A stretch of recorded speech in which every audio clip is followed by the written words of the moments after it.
Like, what was the biggest reality check for you? Like, once you became involved in the publishing business, I always think now it's when you realise that this is a business.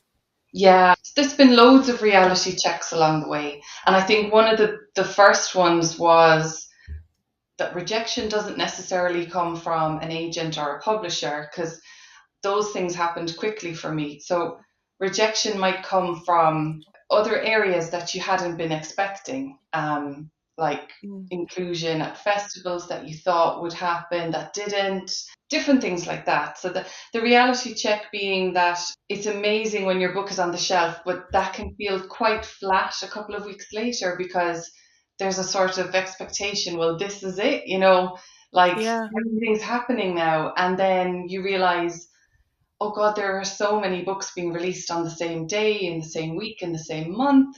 And there are plenty of readers, but you can feel a little lost at times. So I guess that was the biggest reality check, that you get through the hurdles of getting an agent and getting a publishing deal, and then there still is the sense of, oh, my book is out of the shelves. That's so great. And then you're sitting at home going, well, what happens now? Like, what's next? And it's like, now you write the next book. It's like, oh, right, okay, back to the desk.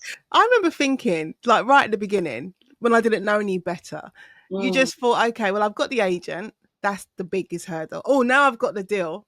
That's yeah, amazing. And then you think, okay, now my book's going to go out.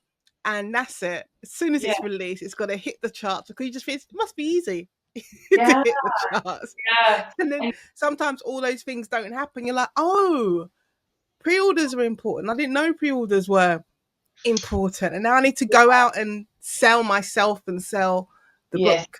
yes.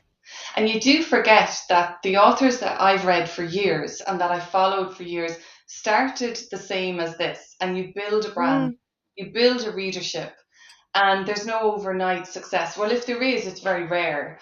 Um, so that was a good reality check, that you're starting from the beginning and you're starting from the bottom and you're working your way into hopefully a great readership that will sustain you long term. But the immediacy of this huge success that you're dreaming of, and watching. The reality is that you build that. That's more realistic than having an overnight dream come true, topping all the charts, movie deal. That's the dream, but you have to build into it. yeah, I always think it would be nice to have those things like at the